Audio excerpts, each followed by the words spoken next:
ভাইজান, এখান থেকে কি উবার পাওয়া যাবে? মহাকাশ থেকে কি আজকে আসছেন ভাইজান? মানে? মানে এটা আপনার শহর না, এটা গ্রাম। এখানে উবার পাওয়া যায় না, ভ্যান গাড়ি ভাড়া পাওয়া যায়। আচ্ছা, আপনি কোথায় যাবেন? চৌধুরী বাড়ি যাব। চিনেন আপনি? সূর্য বেশ অবাক হলো। লোকটা চৌধুরী বাড়ির নাম শুনতেই তাকে নিজের বাইকের পেছনে উঠতে বলেছে। সূর্য ভাবছিল, যেহেতু বাড়িটা চেনে না, তাই লোকটার সাথে যাওয়াটাই উত্তম হবে। তাই লোকটার বাইকে উঠে বসলো। লোকটা বাইক স্টার্ট দিতেই বিকট একটা শব্দ হলো। বেশ পুরনো মডেলের বাইক, দেখে বোঝা যাচ্ছে। হেলে দুলে বাইক চালিয়ে লোকটা যেতে লাগলো। কিছু দূর যেতেই হঠাৎই লোকটা প্রশ্ন করলো, ভাইজান কি ঢাকা শহর থেকে আসছেন? না, আমি লন্ডন থেকে আসছি। মানে কন কি ভাইজান, লন্ডন থেকে আসতেছেন? তাহলে আপনার গাটকি বচকা কোথায়? গাট্টি বোচকা মানে? মানে বিদেশ থেকে মানুষ আসলে তো কত কিছু নিয়ে আসে। আপনার হাতে দেখতেছি একটাই ব্যাগ। চৌধুরী বাড়িতে গিয়ে কি কাজ? আছে একটু ব্যক্তিগত কাজ। আপনি একটু দ্রুত যান, আমি বড্ড ক্লান্ত। লোকটা আর কথা বাড়ালো না। 20 মিনিটের পরেই পৌঁছে গেল গন্তব্যস্থলে। রাজপ্রাসাদের মতো বাড়ি দেখে অবাক হলো সূর্য। সে ভাবতে পারেনি এত বড় বাড়ি হবে। লোকটা তাকে বাইক থেকে নামিয়ে দিল।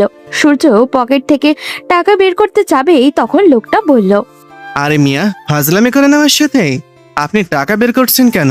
জানেন, দাদাজান যদি জানেন আপনাকে বাড়ি পৌঁছে দিয়ে টাকা নিয়েছি, তাহলে আমার ঘাড়ে আর মাথা থাকবে না। আরে কেউ জানবে না, টাকাটা রাখুন। আপনার টাকা আপনি গিলে খান, আমি চললাম। ডাক্তার আপা আমার জন্য অপেক্ষা করছেন। বলেই লোকটা বাইক নিয়ে চলে গেল। সূর্য বেশ অবাক হয়ে বাড়ির ভিতরে গেল। বাড়ির সামনে বিশাল বড় পুকুর, তার পাশ দিয়েই একটা রাস্তা চলে গেছে মূল বাড়ির দিকে। রাস্তার দুই পাশে বেশ সুন্দর করে ফুলের গাছ লাগানো। উঠানের মধ্যে বিশাল একটা বসার জায়গাও করা। সূর্য কিছুটা ভয় নিয়ে বাড়ির দরজায় গিয়ে নক করলো। ঠিক তখনই একজন মধ্যবয়স্ক মহিলা দরজা খুলে দিয়ে তার দিকে অবাক হয়ে তাকিয়ে রইলেন। সূর্য তাকে সালাম দিল। তখন ভদ্রমহিলা প্রশ্ন করলেন, বাবা, কে তুমি আর কাকে চাইছো? জি, আমি প্রতাপ চৌধুরীর সাথে দেখা করতে এসেছিলাম। ও, আব্বাজানের সাথে দেখা করবেন? কিন্তু উনি তো এখন বিশ্রাম নিচ্ছেন। ভিতরে এসে বসো, আমি দেখছি। ভদ্রমহিলা সূর্যকে নিয়ে সোফায় বসালেন। সূর্যের চারপাশে তাকালো। তারা যে বেশ প্রভাবশালী মানুষ সেটা কথাবার্তায় বোঝা যাচ্ছে। বাড়ির ডেকোরেশনও তার প্রমাণ দিচ্ছে। সূর্য সোফায় বসতেই বাড়ির কাজের মেয়ে শরবত নিয়ে তার সামনে আসলো। সূর্য হাসি মুখে সেটা হাতে তুলে নিল। একটু পর 20-22 বছর বয়সী রোগা পাতলা একটা ছেলে হাত ধরে ধরে একজন বয়স্ক লোককে এনে তার সামনে বসালো। সূর্য তাকেও সালাম দিল। বৃদ্ধ লোক সালামের জবাব নিয়ে সোফায় হেলান দিয়ে বসে বললেন, শুনলাম তুমি আমার সাথে দেখা করতে এসেছো। তা কোথা থেকে এসেছো তুমি? জি, আমি লন্ডন থেকে আসছি। প্রতাপ চৌধুরী চোখ মুখ কুঁচকে গেল। এত দূর থেকে তার সাথে দেখা করতে আসছে, এর কারণ কি? তিনি গম্ভীর মুখে প্রশ্ন করলেন, তোমার পরিচয় কি আর আমার সাথে দেখা করার কারণ কি? জি, আমার আম্মা আপনার কাছে পাঠিয়েছেন। আমার নাম সূর্য, সূর্য চৌধুরী, রুদ্র চৌধুরীর ছেলে আমি। কথাটা শুনতেই প্রতাপ চৌধুরী কেসে উঠলেন। তখন সেই রোগা পাতলা ছেলেটা দ্রুত ওনার বুকে মালিশ করতে শুরু করলো আর জোরে জোরে বাড়ির লোকজনকে ডাকতে লাগলো। মুহূর্তের মধ্যেই বসার ঘরটা পুরো জমজমাট হয়ে গেল। কমপক্ষে 10-12 জন মানুষ এসে জমা হলো সেখানে। তার মধ্যে নারীর সংখ্যায় বেশি। সূর্য বেশ হতভম্ব হলো, কিন্তু কিছু বলল না। তখন সেখানে থাকা একজন মধ্যবয়স্ক লোক সূর্যের দিকে তাকিয়ে বললেন, এই ছেলে, তুমি কি এমন বললে যে বাবা এমন চিন্তায় পড়ে গেলেন? প্রতাপ চৌধুরী হাতের ইশারায় থামিয়ে দিলেন সেই লোককে। এরপর সূর্যের দিকে তাকিয়ে বললেন, কি তা তোমার মা তোমাকে এখানে পাঠালো, কিছু বলে দিয়েছে? জি না, তেমন তো কিছু বলেননি। উনি বললেন দেশে এসে চৌধুরী বাড়ির লোকজনের সাথে দেখা করতে। এখানেই নাকি আমার আত্মীয় স্বজন সবাইকে খুঁজে পাবো। আসলে বিদেশে পড়াশোনা শেষ করার পর বেকারি ছিলাম। ছোটবেলা থেকে একা একাই বড় হয়েছি। সবার পরিবার আত্মীয় স্বজন আছে, কিন্তু আমার কেউ নেই। তাই মায়ের কাছে সবসময় জানতে চাইতাম আমার পরিবার কোথায়। তখন মা বলতেন বড় হওয়ার পর জানাবেন। 2 সপ্তাহ আগে আমাকে বললেন এই বাড়ির কথা। এরপর ঠিকানাও দিয়ে দিলেন। তাই দেখা করতে আসলাম। বাড়ির লোকজনের ভিতরে ততক্ষণে কানাঘুষা শুরু হয়ে গেছে। প্রতাপ চৌধুরী চোখ রাঙিয়ে তাকাতেই সবাই যেন চুপ মেরে গেল। তখন প্রতাপ চৌধুরী সূর্যের দিকে তাকিয়ে বললেন, আর মা কখনো বলেনি তুমি কেন তোমার পরিবারের থেকে আলাদাভাবে বিদেশে থাকো? জি না, সেরকম কোনো কথা তো কখনো বলেননি। আর আর আমিও কখনো জানতে চাইনি। আর বাবা এখন কি করে? কথাটা শুনে সূর্য মাথা নিচু করে ফেলল। প্রতাপ চৌধুরী অবাক হয়ে তাকালেন সূর্যের দিকে। সূর্য মাথা কিছুক্ষণ নিচু করে থাকার পর বলল, আমি কলেজে ওঠার পরে বাবা একদিন হার্ট অ্যাটাকে মৃত্যুবরণ করেন। এরপর আমার মাই আমাকে বড় করেছেন। কথাটা শুনে প্রতাপ চৌধুরী হয়তো আঘাত পেলেন, কিন্তু সেটা তার চেহারায় ফুটে উঠল না। তিনি নিজের গম্ভীর ভাব বজায় রেখে পরিবারের সবার দিকে তাকিয়ে বললেন, তোমরা কি ওকে চিনতে পেরেছো? ও রুদ্রের ছেলে সূর্য। তখন বাড়ির সবাই কিছুক্ষণের জন্য হাঁ হয়ে তাকিয়ে থাকলো সূর্যের দিকে। সেখানে দাঁড়িয়ে থাকা মধ্যবয়স্ক দুইজন লোক একে অপরের দিকে তাকালেন। এরপর প্রতাপ চৌধুরীর দিকে তাকিয়ে বললেন, আব্বা, আপনি ওর সাথে এভাবে কথা বলছেন কেন? ওকে এখনই বাড়ি থেকে বের করে দিন। ও কি জানে না ওর কোনো যোগ্যতা নেই এই বাড়ির ভিতরে প্রবেশ করার? হ্যাঁ আব্বা, আফতাব একদম ঠিক কথা বলেছে। ওর বাবা আমাদের সম্মান মাটির সাথে মিশিয়ে দিয়ে এরপরে ও কিভাবে এই বাসায় ঢুকলো? সূর্য বেশ অবাক হয়ে দুজনের দিকে তাকালো। তার মায়ের বক্তব্য অনুযায়ী তার বাবার আরো দুই ভাই ছিলেন, একজন আফতাব চৌধুরী আর অন্যজন আকরাম চৌধুরী। আফতাব চৌধুরী সবার ছোট আর আকরাম চৌধুরী সবার বড়। মাঝখানে তার বাবা রুদ্র চৌধুরী। তাদের একজন বোনও আছে যিনি সবার ছোট। সূর্য বুঝতে পারল এরাই তার দুইটা চাচা। সে অবাক হয়ে দুজনের দিকে তাকালো। তখন প্রতাপ চৌধুরী তার ছেলেদের দিকে তাকিয়ে বললেন, সবাই জানোয়ার হয়ে গেলেও আমি হতে পারি না। আমি জমিদার সূর্যশেখর চৌধুরীর ছেলে প্রতাপ চৌধুরী। লোকে আমাকে আমার মহানুভবতার কারণে চিনে, তাই ও যখন এসেছে তখন তাকে থাকতে দেয়া হোক। বাকি কথা আমি রাতে সবাই বাসায় ফিরলে বলবো। আব্বা, আপনি ভুল করছেন। এই ছেলেকে এখানে রাখা মানে আরেকটা কাল সাপ পোষা। আপনি আপনার ছেলেকে ঠিক এরকম লাই দিয়েছিলেন, আর সে আপনার সম্মান মাটির সাথে মিশিয়ে দিয়ে গেছে। এখন তার ছেলেকে আবার সুযোগ দিয়ে যেটুকু সম্মান অবশিষ্ট আছে সেটাও নষ্ট করতে চাইছেন? চুপ করো আফতাব, তোমার সাহস কি করে হলো? তুমি আমার মুখের উপর কথা বলো। ভুলে যেও না, প্রতাপ চৌধুরী কখনো নিজের কথার বাইরে কারো কথা শুনতে চায় না। রহিম, যা 2 তলার বড় রুমটা ওকে থাকার ব্যবস্থা করে দে। আর বাড়ির সবাইকে বলে দিচ্ছি, আমার কথার বাইরে ওর সাথে খারাপ ব্যবহার কেউ করতে পারবে না। তখন প্রতাপ চৌধুরীর সেবায় থাকা সেই রোগা পাতলা ছেলেটা এসে সূর্যের ব্যাগটা হাতে নিয়ে নিল।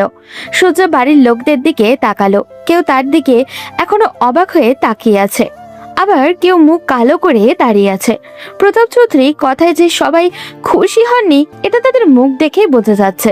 সূর্য রহিম নামের ছেলেটার পিছন পিছন যেতে লাগলো, কারণ ভ্রমণ আর ক্লান্তির কারণে তার শরীরে একদম নুয়ে এসেছে। এখন সবার আগে বিশ্রামটা খুবই প্রয়োজন। সূর্য রুমে ঢুকতেই অবাক হয়ে গেল। এ তো তার বিদেশে থাকা বিলাসবহুল রুমের থেকেও বড়। সূর্য একের পর এক অবাক হয়ে যাচ্ছে। তখন রহিম সূর্যের ব্যাগটা গুছিয়ে রাখতে রাখতে বলল, ভাইজান, কিছু লাগলে আমারে ডাক দিয়েন, আমি সঙ্গে সঙ্গে চলে আসবো। এখন দাদাজানের ঔষধ খাবার সময় হয়েছে, দাদাজানকে ঔষধ সূর্য মাথা নাড়িয়ে সম্মতি জানালো। রহিম নামের ছেলেটা বেরিয়ে গেল। সূর্য ওয়াশরুমে গিয়ে ফ্রেশ হয়ে আসলো। না, সব কিছুরই ব্যবস্থা তো ভালোই, কোনো অসুবিধা হয়নি তার। যেই সে বিছানায় গা এলিয়ে দেবে ঠিক তখনই হন্তদন্ত হয়ে একজন মধ্যবয়সী মহিলা রুমের ভিতরে ঢুকলেন। এতক্ষণ ওনাকে দেখেনি সূর্য। উনি এসেই কিছু না বলে সূর্যকে জড়িয়ে ধরে কাঁদতে লাগলেন। এরপর গালে কপালে চুমু খেতে খেতে বললেন, আব্বা, আমার বাপজান, তুমি এতদিন কইছিলা? এতটা দিন পর আমাদের কথা মনে হলো তোমার? ছোটবেলায় আদো আদো গলায় তুমি আমাকে ফুপিমণি বলে ডাকতে, সেই ডাক শোনার জন্য আমি এত বছর ধরে অপেক্ষা করছি। কথাটা শুনে সূর্য তার মায়ের কথা মনে হলো। মুখে অজান্তেই মৃদু হাসি ফুটে উঠল, কারণ তার মা আগেই বলে দিয়েছিলেন এই বাড়িতে আর কেউ তাকে আপন না করে নিক বা নাই নিক, একজন আছে যে তাকে আপন করে নেবে, আর সেটা হচ্ছে প্রতাপ চৌধুরীর একমাত্র মেয়ে গুলশান চৌধুরী। ওনার স্বামী বিয়ের 3 বছরের মাথায় নাকি মারা যান। এরপর প্রতাপ চৌধুরী অনেক চেষ্টা করলেও তিনি আর বিয়ে করতে রাজি হননি। ওনার স্বামীকে ভীষণ ভালোবাসতেন তিনি, তাই কোনো সন্তানও হয়নি তার। তাই প্রতাপ চৌধুরী নিজের একমাত্র মেয়েকে নিজের কাছে আগলে রেখেছেন। সূর্য এতক্ষণ তার ফুপির পাগলামি দেখছিল। এতদিন পর তার নিজের মানুষগুলোকে সে আপন করে পেয়েছে। ভীষণ আনন্দ হচ্ছিল তার। সে তার ফুপিকে জড়িয়ে ধরে বলল, এই তো ফুপি, আমি এসে গেছি। আবার তোমাকে জ্বালাবো? আমি আম্মার কাছ থেকে আপনার অনেক গল্প শুনেছি। ওরে আমার বাবাটা রে, তোমার আম্মা কি তোমার সাথে আসেনি? না, আম্মাকে অনেক রিকোয়েস্ট করেছি, কিন্তু উনি আসতে চাননি। আম্মা বলেছেন এই বাড়ি নাকি শুধু আমার, ওনার কোনো অধিকার নেই এই বাড়িতে ঢোকার। কথাটা শুনে গুলশান চৌধুরী হঠাৎই চুপ হয়ে গেলেন, কিন্তু পরেক্ষণেই আবারও মুখে হাসি ফুটিয়ে বললেন, আচ্ছা আব্বা, তুমি অনেক দূর থেকে এসেছো, বিশ্রাম করো। ফুপি তোমার জন্য খাবারের ব্যবস্থা করছি। সূর্য সম্মতি জানাতেই তিনি রুম থেকে বেরিয়ে গেলেন। ওদিকে আফতাব চৌধুরীর রুমে বসে আছেন আকরাম চৌধুরী এবং আফতাব চৌধুরীর স্ত্রী রেমানা চৌধুরী, আর আকরাম চৌধুরীর একমাত্র ছেলে সিয়াম চৌধুরী। আফতাব চৌধুরী নিজের বড় ভাইকে উদ্দেশ্য করে বললেন, ভাই, আমার এই বিষয়টা কিন্তু ভালো লাগছে না। যত দ্রুত সম্ভব এই ছেলেকে বাড়ি থেকে তাড়াতে হবে, তা না হলে আমাদের জন্যই ও কাল হয়ে দাঁড়াবে। তুই এটা চিন্তা করছিস, আমি তো আরেক বিষয় নিয়ে চিন্তিত। ছেলেটা এসে বলল ও রুদ্রের সন্তান, আর আব্বাও সেটা বিশ্বাস করে নিল। এই ছেলেটা তো ধোঁকাবাজও হতে পারে। তখন সিয়াম পাশ থেকে বলল। আকরাম চৌধুরী আর আফতাব চৌধুরী বেশ চিন্তায় পড়ে গেলেন। তখন আফতাব চৌধুরীর স্ত্রী রেমানা চৌধুরী বললেন, তোমরা যাই বলো, এই ছেলে আসল হোক বা নকল, ওকে যত দ্রুত সম্ভব বাড়ি থেকে তাড়াতে হবে, না হলে এই বিশাল সম্পত্তির আরো একটা ভাগ করতে হবে। এমনিতেই আব্বাজান সব কিছু গরিব অসহায়দের দিয়ে দিচ্ছে, এর মধ্যে যদি আরেকটা ভাগ করতে হয় তাহলে আমাদের সন্তানেরা কি পাবে? সেটাই তো চিন্তা করছি রোমানা। আচ্ছা দেখি, আমি আমার বাবাকে যত দূর জানি এত সহজে সবটা মিলে নিবে না। যেই ছেলে তার মুখে চুলকানি মাখিয়ে দেশ ছেড়ে পালিয়েছিল, সেই ছেলেকে এত সহজে ক্ষমা উনি করবে না। আজকে রাতে তো বাবা বললো কথা বলবে, দেখি আজ রাতে কি সিদ্ধান্ত হয়। ওদিকে আকরাম চৌধুরীর স্ত্রী আয়েশা চৌধুরী রান্নাঘরে কাজের মেয়েদেরকে এটা ওটা দেখিয়ে দিচ্ছিলেন। তখনই হততন্ত হয়ে গুলশান চৌধুরী রান্না করে ঢুকলেন। তারপর আয়েশা চৌধুরীকে উদ্দেশ্য করে বললেন, ভাবি তাড়াতাড়ি সরো, আজ আমি নিজের হাতে আমার আব্বার জন্য রান্না করব। কতদিন পর ছেলেটাকে দেখলাম, সে আদো আদো গলায় কথা বলতো, যখন তখন দেখেছিলাম। আজ এত বড় হওয়ার পর আবার দেখলাম, আমি ওর জন্য রান্না করব। এই বাড়ির সবচেয়ে নরম স্বভাবের মানুষ কথা যদি বলতে হয় তাহলে আয়েশা চৌধুরী তাদের মধ্যে উপরের সারিতে থাকবেন। তিনি কখনোই বাড়ির ঝামেলার মধ্যে জড়াতে চান না, সবাইকে আপন করে আগলে রেখেছেন তিনি। গুলশান চৌধুরীর এমন তাড়াহুড়ো দেখে তিনি হেসে কাজের মেয়েদেরকে ইশারায় সরে আসতে বললেন। এরপর গুলশান চৌধুরীর পাশে গিয়ে বসলেন। আপা, দেখছো ছেলেটা কিন্তু একেবারে মেজু ভাইয়ের মতো দেখতে হয়েছে। কি সুন্দর চেহারা, মাশাআল্লাহ। গুলশান চৌধুরী নিজের হাতে রান্না করলেন। ওদিকে দুপুরে সবাই বিরাট টেবিলে খেতে বসেছে। সব জায়গায় পুরুষ মানুষ। এই বাড়িতে মহিলারা পুরুষের সাথে বসার অনুমতি নেই, তবে একটা সময় একজনেরই বসার অনুমতি ছিল। তিনি হচ্ছেন প্রতাপ চৌধুরীর সহধর্মণী নিরুপমা চৌধুরী, কিন্তু তিনি মারা গেছেন আজ থেকে 30 বছর আগে। সেই থেকে প্রতাপ চৌধুরীর পাশের চেয়ারটা সবসময় খালিই থাকে। বিশাল সম্পদশালী মানুষ হলেও প্রতাপ চৌধুরীর নিজের স্ত্রীর শূন্যতা কখনোই পূরণ করতে চাননি। তার বেশ কয়েকটা ক্ষমতার মধ্যে একটা ক্ষমতা হচ্ছে তিনি সব সময় তার স্ত্রীকে অনুভব করতে পারেন। এই বৃদ্ধ বয়সেও তিনি মাঝে মাঝে একা একা দাঁড়িয়ে ওনার স্ত্রীর সাথে কথা বলেন। কেউ সেই কথা শুনতে না পেলেও প্রতাপ চৌধুরী নিজের স্ত্রীর কথা ঠিকই শুনতে পান। তিনি বেশ গর্ব নিয়ে বলেন, উনি যাই প্রশ্ন করেন না কেন নিরুপমা চৌধুরী নাকি সেটার উত্তর দেন। বাড়ির মহিলাগণ খাবারের সবকিছু দেখাশোনাও করেন। তখন গুলশান চৌধুরী সূর্যকে টেনে নিয়ে টেবিলের কাছে আসলেন। প্রতাপ চৌধুরী ওনার বাড়ির কাজের লোক থেকে শুরু করে সব পুরুষ মানুষকে নিয়ে একসাথে খেতে বসেন। এটা ওনার বেশ পুরনো অভ্যাস। সূর্যকে দেখে উনি নিজের মেয়েকে ইশারা করলেন সূর্যকে তার পাশের চেয়ারে বসানোর জন্য। সঙ্গে সঙ্গে টেবিলে থাকা সবার হাত থেমে গেল, কারণ গত 30 বছরে প্রতাপ চৌধুরী কখনোই কাউকে নিজের পাশের চেয়ারে বসাননি, এমনকি নিজের ছেলে মেয়েকেও না। তাহলে হঠাৎই সূর্যকে কেন বসাতে বলছেন? গুলশান চৌধুরী বাবার ইশারায় খুশিতে আত্মহারা হয়ে সূর্যকে ওই চেয়ারে বসালেন। নিজের হাতে প্লেটে খাবার তুলে দিলেন। সূর্য একবার খাবার মুখে নিচ্ছে তো আরেকবার তার দিকে তাকাচ্ছে। সবাই কেমন যেন রোবটের মতো তাকাচ্ছে। প্রতাপ চৌধুরী খাবার শেষে বিশ্রাম করতে চলে গেলেন। তখন সূর্য আবার নিজের রুমে ফিরে আসলো। ওদিকে গ্রামের ছোটখাটো একটা হাসপাতাল, বিশাল লম্বা লাইনের রোগী দেখতে দেখতে ক্লান্ত হয়ে এক তরুণী ডাক্তার নিজের কেবিন থেকে বের হলো।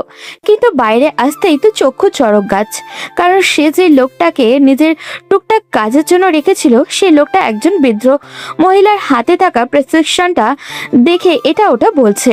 মেয়েটা একটু এগিয়ে যেতেই শুনলো, শোনো বুড়ি, তোমার যে সমস্যা সেটা খুবই গুরুতর। তোমার ওপরের টিকিট চলে এসেছে। তোমাকে এখন বললে তুমি হার্ট অ্যাটাক করে মারা যাবে। তোমার নাতির নাম্বার দাও, আমি ওকেই বলবো। ডাক্তার সাহেব, আমার চিকিৎসাটা করবেন না? পিছন থেকে আলিশার কণ্ঠ শুনে সোহেল হতভম্ব হয়ে যায়। এরপর নিজেকে স্বাভাবিক করে হাসি মুখে বলে, আরে আপা, আমি তো মজা করছিলাম, আপনি এটাকে সিরিয়াসলি দিয়ে দিলেন। এরকম মজার কাহিনী আমি অনেকবার শুনেছি সোহেল ভাই। তুমি আর ভালো হলে না। এখন চলো তাড়াতাড়ি, দাদাজান আমার জন্য অপেক্ষা করছে। হ্যাঁ হ্যাঁ আপা, চলেন। আলিশা সোহেলের পিছন পিছন যেতে লাগলো। সোহেলের বাবা প্রতাপ চৌধুরীর বেশ বিশ্বস্ত কর্মচারী ছিলেন। ছোটবেলা থেকেই সোহেল তার বাবার সাথে চৌধুরী বাড়ির আসা যাওয়া করত। সোহেলের বাবা মারা যাওয়ার পর প্রতাপ চৌধুরী সোহেলের দেখাশোনা করেন।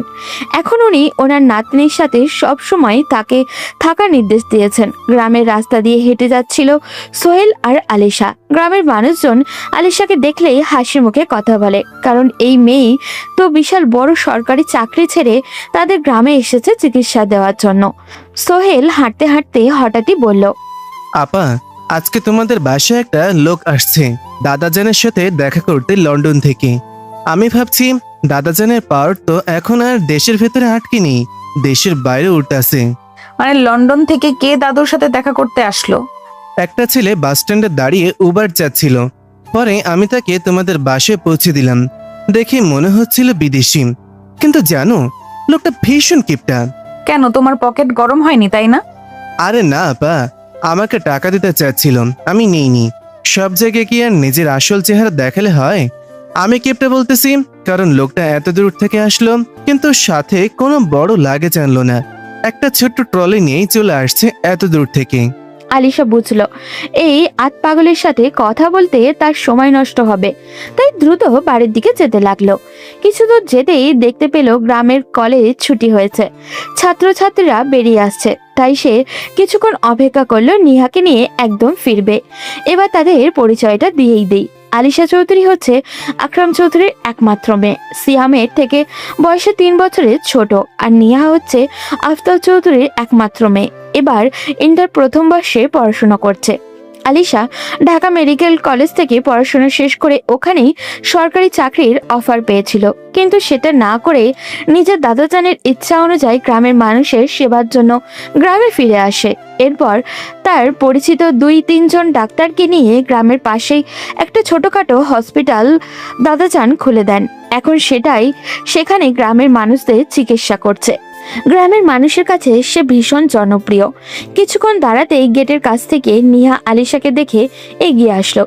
এরপর 2 বোন বাসায় ফিরল। তখন বাড়ির পুকুর ঘাটে বসে দিয়ে মাছ শিকারের ব্যর্থ চেষ্টা চালিয়ে যাচ্ছিল সূর্য। গুলশান চৌধুরী আর আয়েশা চৌধুরী সেটা দেখে একে অপরকে জড়াজড়ি করে হাসছেন। এই দৃশ্য দেখে নিহা তার আদরের ফুপির আর বড় চাচির দিকে এগিয়ে এসে বলল, তোমাদের আমি কতদিন বলেছি ননদ আর ভাবির সম্পর্ক থাকবে সাপ আর বেজির মতো, একজন আরেকজনকে দেখলেই ফোঁস করে ফুলে উঠবে। তোমরা সেটা না করে সব সময় একে অপরের গায়ের সাথে গা লাগিয়ে ঘুরো কেন? ওসব আমি কই পারলাম নেহা, আমি ওই দায়িত্ব তোমার মায়ের হাতে ছেড়ে দিয়েছি। ঠিক তখনই নিহার নজরে এলো সুদর্শন এক যুবক বর্ষা দিয়ে মাছ ধরার ব্যর্থ চেষ্টায় লিপ্ত। তাকে দেখে নিহা জিজ্ঞাসা করলো, এটা কি দাদাজান কোথা থেকে ইনপুট করলো বড় আম্মু? এই কথা বলতেই গুলশান চৌধুরী নিহার মুখ চেপে ধরলেন।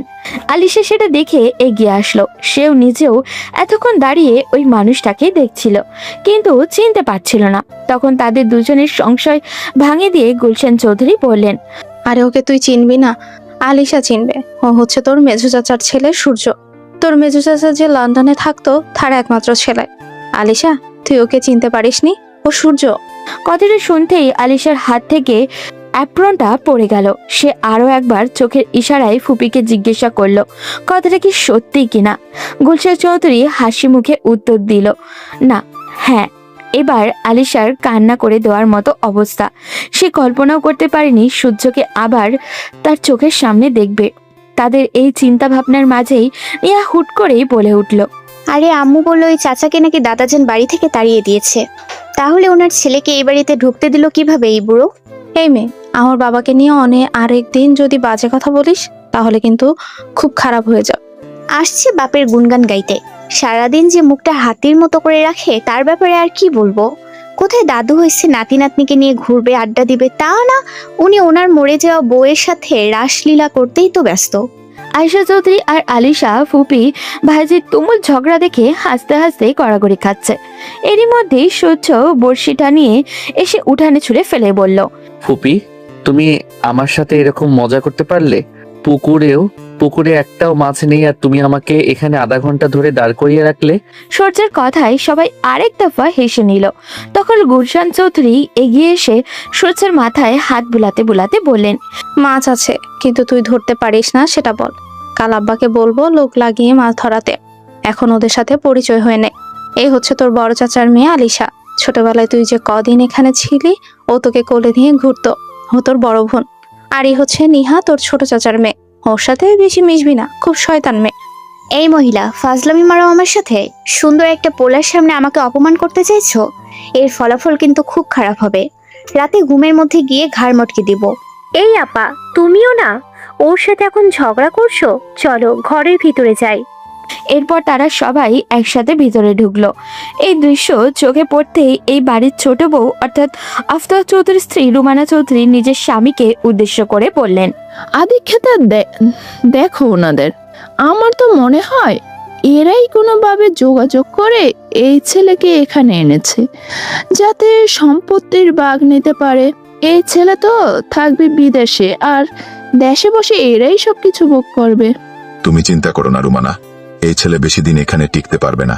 খুব তাড়াতাড়ি ওকে তাড়ানোর ব্যবস্থা করছি। ওদিকে সন্ধ্যায় সবাই সোফায় বসে আছেন। চারিদিকে তখন থমথমে পরিবেশ। বাড়ির ছোট থেকে বড় সবার মুখেই তুমুল আগ্রহ বিরাজমান, কারণ একটু পরেই প্রতাপ চৌধুরী আসবেন গুরুত্বপূর্ণ কথা বলতে, আর সেটা সূর্যের ব্যাপারে।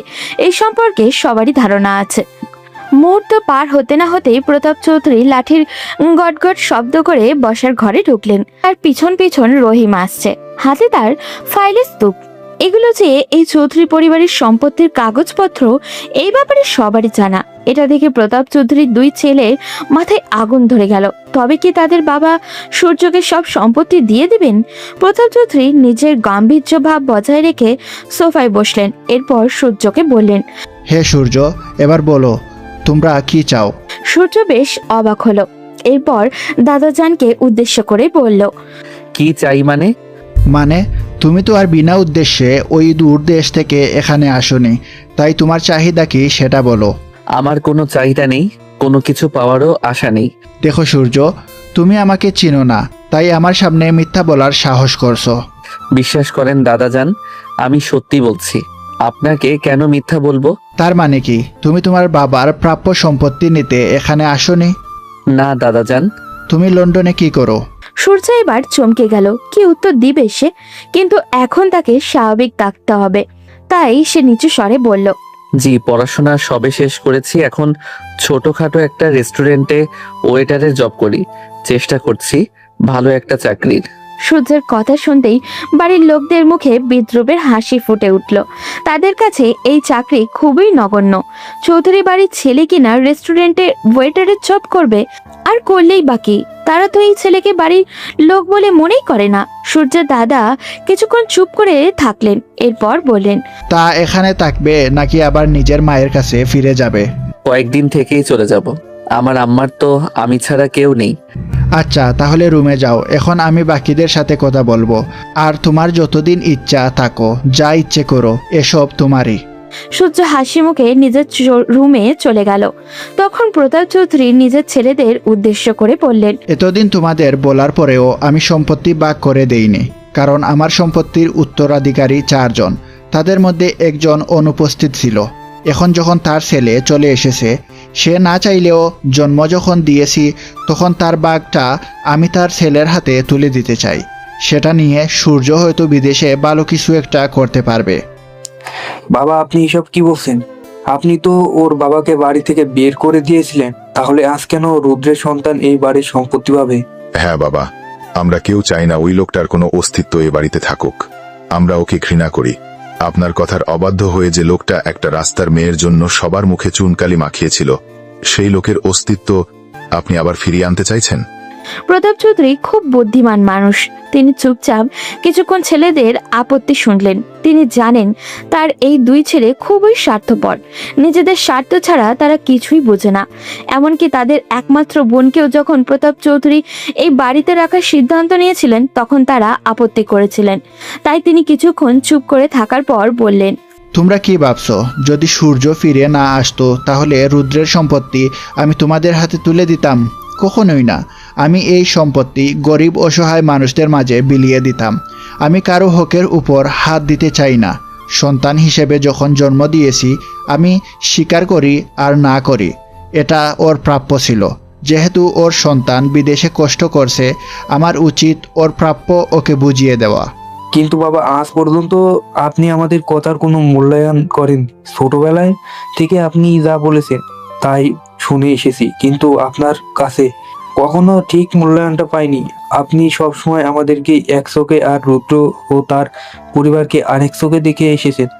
এই কথা শুনে প্রতাপ চৌধুরী ভীষণ রেগে গেলেন। তিনি কখনো নিজের সন্তানদের মধ্যে কাউকে আলাদা চোখে দেখেননি। এরপরেও নিজের বড় ছেলের মুখ থেকে এমন কথা শুনে তিনি বেশ রেগেই বললেন। প্রতাপ চৌধুরী এমন রাগী চেহারা দেখে তারা 2 জন ভড়কে গেলেন। উঠে যাওয়ার সময় প্রতাপ চৌধুরীর ছোট ছেলে আফতাব চৌধুরী বাবার দিকে আরো একবার ফিরে তাকিয়ে বলল, এই কাজটা আপনি একদম ঠিক করলেন না আব্বা। আমরা কখনোই আপনার কথার অবাধ্য হতে চাইনি, কিন্তু আপনি আজ যেটা করলেন তাতে আমাদেরকে বাধ্য করছেন আপনার সাথে তর্ক করতে। বলেই তারা 2 ভাই সেখান থেকে চলে গেল। আকরাম চৌধুরী ঘরে এসে 2 ভাই ঢুকতেই পেছন পেছন সিয়াম আর রোমানা চৌধুরীও প্রবেশ করলো। রোমানা চৌধুরী ঘরে ঢুকতেই বলল, আমি আগেই বলেছিলাম এই ছেলে কোনো সাধারণ উদ্দেশ্য নিয়ে এখানে আসেনি। এবার হলো তো, আর কত অপেক্ষা করবে? না, এখন আর মেনে নেওয়া যাচ্ছে না ভাইজান। কিছু একটা করো ভাইজান। বাবা দিনের পর দিন আমাদেরকে আমাদের প্রাপ্য অধিকার থেকে বঞ্চিত করে আসছে। এর একটা প্রতিবাদ আমাদেরকে করতেই হবে। আকরাম চৌধুরী ভাবনায় পড়ে গেলেন। তিনি বুঝতে পারলেন না কি করা উচিত। তার স্ত্রী কখনোই তাকে এইসব ব্যাপারে সহযোগিতা করেনি, বরং তার ছোট ভাইয়ের বউ সবসময় তার পাশে থেকেছে।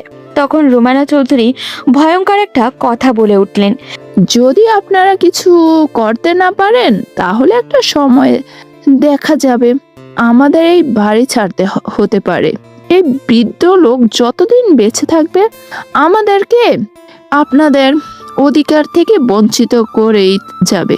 না, আর কেউ আমাদেরকে দমিয়ে রাখতে পারবে না। যদি আমরা আমাদের সম্পত্তি না পাই, তাহলে দরকার হয় আব্বার বিরুদ্ধে নামবো। এরপরেও এই সম্পত্তির 3 নাম্বার কোনো ভাগ হবে না। হ্যাঁ ভাইজান, এটাই তো আমরাও চাই। আমাদের হাতে সব সময় কম। আপনি একা নন, সিয়াম আছে, আমি আছি, আমাদের ভাই আছে। আমরা সবাই মিলে লড়াই করব। আব্বাজান আর কতদিন বাঁচবে? আর এই ছেলে বিদেশে পড়াশোনা করেছে। যদি আইনি ঝামেলায় যায় তাহলে কিন্তু আরো বড় সমস্যা তৈরি হবে। ওইসব ঝামেলায় যাওয়ার সুযোগই দেওয়া যাবে না। এর আগেই ওকে শেষ করে ফেলতে হবে। আর চুপ করে থাকলে হবে না সিয়াম, তুই তো সারাদিন এলাকার বাজে লোকেদের সাথে ঘোরাফেরা করিস।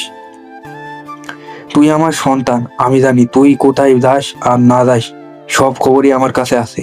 তাই এইসব ব্যাপারে না বললে এখন বল, কেউ আছে যে এই ছেলেকে শেষ করে ফেলতে পারবে? এই কথা শুনতেই সিয়াম বেশ চমকে গেল। বাবার মুখ থেকে এই প্রথম কাউকে মেরে ফেলার কথা শুনেছে। সে জানে তার বাবার কিছুটা নেশাপানি করার অভ্যেস আছে, কিন্তু এই রকম কাউকে মেরে ফেলার কথা বলবে ভাবতেও পারেনি সিয়াম। কিন্তু এখন এটা তাদেরকে অধিকারের প্রশ্ন, তাই সে বলল, আমার মাথায়ও ওর নামই ঘুরপাক খাচ্ছিল। ভাইজান, তুমি ওকে দিয়েই কাজটা করাও, এতে করে আমাদেরকে আর কোনো ঝামেলা পোহাতে হবে না। তাহলে কালকে দুপুরে ওকে আমাদের দোকানে নিয়ে আয়, ওর সাথে কথা বললেই সবকিছু ঠিকঠাক করতে হবে। ওদিকে বিছানায় শুয়েই ফোন হাতে নিতেই মায়ের কয়েকটা মিস কল দেখে হাসি মুখে কল ব্যাক করলো সূর্য। ফোন দিতে না দিতেই তার মা সেটা রিসিভ করলো। মায়ের কণ্ঠ শুনে হাসি মুখে বলল, আসসালামু আলাইকুম আম্মা, আপনার শরীর ভালো আছে? হ্যাঁ আব্বা, আমি একদম সুস্থ আছি। তা তোমার ওই দিকের খবর কি? সবকিছু ঠিকঠাক? যাওয়ার পর একটা বার ফোন দিয়ে কিছু জানালে না। তুমি জানো না আমি কতটা চিন্তায় থাকি তোমাকে নিয়ে। আসলে আম্মা, এখানে এত ব্যস্ত ছিলাম আপনাকে কল করার আর সময়ই পাইনি। জীবনে এই প্রথমবার মনে হচ্ছে আমি পরিপূর্ণ। সব দিকে আমার আপনজন কত আদর করে আমাকে। এই কথা শুনে নীলিমা চৌধুরী অবাক হয়ে গেলেন। তিনি হতবম্ব হয়ে প্রশ্ন করলেন, মানে কি বুঝলাম না। ওখানে যাওয়ার পর কোনো ঝামেলা হয়নি? ওরা তোমাকে কিছু বলেনি? না আম্মা, এমন তো কিছু হয়নি। ওরা সবাই আমাকে আপন করে নিয়েছে। একটু আগে দাদাজান বলল, যতদিন ইচ্ছা থাকো, এই সব কিছুই তো তোমার। সত্যি তোমার দাদু এই কথা বলেছে? হ্যাঁ আম্মা, দাদাজান খুব ভালো মনের মানুষ, আমাকে ভীষণ আদর করে। ছেলের মুখে কথাগুলো শুনে আবেগে আপ্লুত হলেন নীলিমা চৌধুরী। কঠিন হৃদয়ের মানুষটি কি আর নেই? প্রতাপ চৌধুরী কি আগের মতো আর কথায় কথায় নিজে বন্দুক বের করেন না? এই সব চিন্তায় তিনি মগ্ন হলেন। তখন সূর্য মায়ের কণ্ঠস্বর শুনতে না পেয়ে বলল, আম্মা, আপনি কি লাইনে আছেন? হ্যাঁ আব্বা, আমি তাহলে এখন রাখি। ও আচ্ছা, তোমাকে যে একটা জিনিস দিয়েছিলাম ওইটা কি আসল লোকের হাতে দিয়েছো? না আম্মা, এখনো ওনার সাথে আমার তেমন কথাই হয়নি, তবে কালই পৌঁছে দিব। আচ্ছা ঠিক আছে। আর তোমার ম্যানেজার আসছিল আজ, তুমি নাকি বলছো 1 সপ্তাহের মধ্যে ফিরে আসবে? আপনি যেভাবে এই বাড়ির লোকদের বর্ণনা দিয়েছিলেন তাতে তো মনে হচ্ছিল 2 দিনও টিকতে পারবো না। সেই জন্য রাহাতকে বলে এসেছিলাম 1 সপ্তাহের মধ্যেই ফিরে আসব। কিন্তু এখানে এসে তো যেতেই মন চাচ্ছে না। সবাই আপনার কথা জিজ্ঞাসা করছে। এখন চিন্তা করছি কয়েকদিন পরেই ফিরবো। ছেলের এমন কথায় হাসলেন নীলিমা চৌধুরী। এই বাড়ির মানুষগুলো ভীষণই স্বার্থপর আর অহংকারী, কিন্তু আজ ছেলের মুখের কথা শুনে মনে হচ্ছে মানুষগুলো পরিবর্তনশীল। এই বাড়ির মানুষগুলো হয়তো পরিবর্তন হয়েছে, না হলে তার ছেলের পছন্দ হবে এমন মানুষ পাওয়া খুবই দুষ্কর। নিজের হাসি বজায় রেখে নীলিমা বললেন, আমার ছেলেকে কি এমন জাদু করলো ওনারা যে এখন আসতে যাচ্ছে না? তেমন কিছু না আম্মা, আপনি চিন্তা করবেন না, আমি খুব তাড়াতাড়ি ফিরে আসবো। আচ্ছা আব্বা, তোমার যেদিন ইচ্ছা সেদিন ফিরে এসো, কোনো সমস্যা নেই। আর আমি আদিলকে বলে দিব, ও তোমার ম্যানেজারের সাথে দেখা করে সব বুঝিয়ে দেবে। আর আমি যেভাবে বলেছিলাম ওভাবে ওদেরকে বলেছো তো? কেউ জিজ্ঞাসা করলে তোমার কাজে কথা বলবে না। জি আম্মা, আমার মনে আছে। আমি তাদেরকে বলেছি আমি এখানে একটা রেস্টুরেন্টে ওয়েটারে জব করি। ছেলের কথা এবার উচ্চ স্বরে হেসে উঠলেন নীলিমা চৌধুরী। তার এত উচ্চ শিক্ষিত ছেলে কিনা ওয়েটারে জব করবে? এরপর মা ছেলে কিছুক্ষণ খুনসুটি করে ফোন কেটে দিলেন। মায়ের ফোন কেটে বারান্দায় গিয়ে দাঁড়ালো সূর্য। এরপর রাহাতকে কল করলো। রাহাত ফোন ধরতেই বলল, স্যার, আপনি তো বলেছিলেন 1 সপ্তাহের মধ্যেই ফিরে আসবেন। সেই জন্য আমি ওই এরিয়ান কোম্পানির সাথে মিটিংটা আগামী সপ্তাহে ঠিক করে ফেলেছি। ওরা তো চলেও আসবে আগামী সোমবার, কিন্তু ম্যাডাম বললেন আপনার নাকি ফিরতে দেরি হবে। হ্যাঁ, প্রথমে ভাবছিলাম ফিরে যাব, কিন্তু এখানে এসে মনে হচ্ছে কিছুদিন থাকতে হবে। তুমি এক কাজ করো, ওই মিটিংটা ক্যান্সেল করে দাও। স্যার, আপনি মিটিং ক্যান্সেল করবেন? হ্যাঁ, আপনি করতেই পারেন, কিন্তু আমার ভীষণ মায়া হচ্ছে ওদের জন্য। ওই কোম্পানির একজন ডিরেক্টর নিজে এসেছিলেন মিটিংটা কনফার্ম করার জন্য। প্রায় 2 মাস ধরে ওনার নিয়মিত কন্ট্রাক্ট চালিয়ে যাচ্ছেন। ওনাদেরকে না করে দেওয়া ভালো দেখায় না স্যার। তাহলে কি করব রাহাত? আমি তো এখন ফিরতে পারবো না। স্যার, আপনি বললেন আমরা একটা প্রাইভেট ফ্লাইট বুক করতে পারি। আপনি এসে মিটিং অ্যাটেন্ড করে আবার ফিরে গেলেন। না, সেটা সম্ভব না, কারণ আমি ওখানে গেলে আবার কাজের ঝামেলায় ফেঁসে যাব। আমি এখন কিছুদিন কাজের ঝামেলা থেকে ফ্রি থাকতে চাই। তুমি এক কাজ করো, তুমি ওদের সাথে কথা বলে মিটিংটা বাংলাদেশে নিয়ে আসো। আমি তোমাদেরকে ঠিকানা দিচ্ছি, এখানকার আশেপাশে কোথাও চলে আসো। মিটিংও হয়ে যাবে আর গ্রামের ঘোরাঘুরিও হয়ে যাবে। তোমরা তো অনেক দিন থেকে বলছিলে একটা ট্রিপ অ্যারেঞ্জ করতে। এই কথা শুনে রাহাত অনেক খুশি হলো। সে হাসি মুখে বলে, ওকে স্যার, তাহলে আমি এখনই ওনাদের জানিয়ে দিচ্ছি। আর আগামী শনিবার আমরা পুরো টিম নিয়ে আসছি। আচ্ছা এসো, কিন্তু প্রথমে ঢাকায় নেমে ওখানে কোনো হোটেলে উঠেছেও, কারণ গ্রামের দিকে ভালো হোটেল পাবে না। কাকে গ্রামে আসার কথা বলছেন মিস্টার? গার্লফ্রেন্ড নাকি? পেছন থেকে হঠাৎই মেয়েরই কণ্ঠ শুনে ফোনটা দ্রুত পকেটে ঢুকিয়ে নিল সূর্য। এরপর পেছনে ফিরে আলিশাকে দেখেই চমকে গেল। এই সময় সে আলিশাকে এখানে এক্সপেক্টই করেনি। নিজেকে স্বাভাবিক করে হাসি মুখে বলল, না তেমন কেউ না, আমার একটা ফ্রেন্ড, ওর সাথে কথা হচ্ছিল, তাই ওকে বলছিলাম এখানে এসে দেখে যেতে। বুঝলাম, কিন্তু হঠাৎ তোমার দেশে আসতে মন চাইলো কেন? আম্মা বলল এখানে আমার পরিবার থাকে, তাই দেখা করতে আসলাম। তোমার আম্মা শুধু পরিবার থাকে এই কথা বলেছে, আর কারোর থাকার কথা বলেনি? আই মিন তোমার খুব আপন কেউ? সূর্য অবাক হলো, কার কথা বলছে আলিশা? সূর্য কথাটা ঘুরিয়ে ফেলার জন্য বলল, আপনি কি এখানে দাঁড়িয়ে কথা বলবেন? চলুন আমরা ভিতরে গিয়ে বসি। হ্যাঁ, বুঝতেই তো হবে, তোমার সাথে আমার অনেক কথা বাকি। সূর্য ভিতরে গিয়ে সোফায় বসতে বসতে বলল, আমার সাথে আপনার কথা বাকি আছে নাকি? আমি তো আপনাকে এই প্রথম দেখলাম। সূর্যের কথা যে পছন্দ হয়নি আলিশার, সেটা তার মুখ দেখেই বোঝা যাচ্ছে। আলিশা সোফায় গিয়ে সূর্যের পাশে বসলো, এরপর বলল, তুমি কি জানো এই বাড়িতে তোমার এটা 3য় বার আসা? কি বলছেন আপনি? আমি কি এই বাড়িতে আগে আরো 2বার এসেছিলাম? হ্যাঁ, এই বাড়িতে এর আগেও 2বার এসেছিলে। একবার চৌকার থেকে ফিরে গেছো, আর একবার এই বাড়ির লোকজন তোমাকে জোর করে 2 মাস আটকে রেখেছিল। সূর্য অবাক হলো আলিশার কথা শুনে। আলিশা কোন ব্যাপারে কথা বলছে সে ব্যাপারটা বিন্দুমাত্র ধারণা নেই তার। তার মা তো এই ব্যাপারে কিছুই বলেনি, কিন্তু আসার সময় তার মা তাকে একটা কথা বলে দিয়েছিল যে এই বাড়িতে আসলে সে অনেক নতুন বিষয় জানতে পারবে, যেটা তার অজানা ছিল। হয়তো সেই কথার বাস্তবায়ন এখন হচ্ছে। সূর্য বেশ আগ্রহ নিয়ে আলিশাকে বলল, আমি আপনার কথা বুঝতে পারছি না। আচ্ছা ওয়েট, আম্মা আপনার জন্য একটা জিনিস পাঠিয়েছে। আমি নিজেই আপনার ঘরে যেতাম সেটা দেওয়ার জন্য।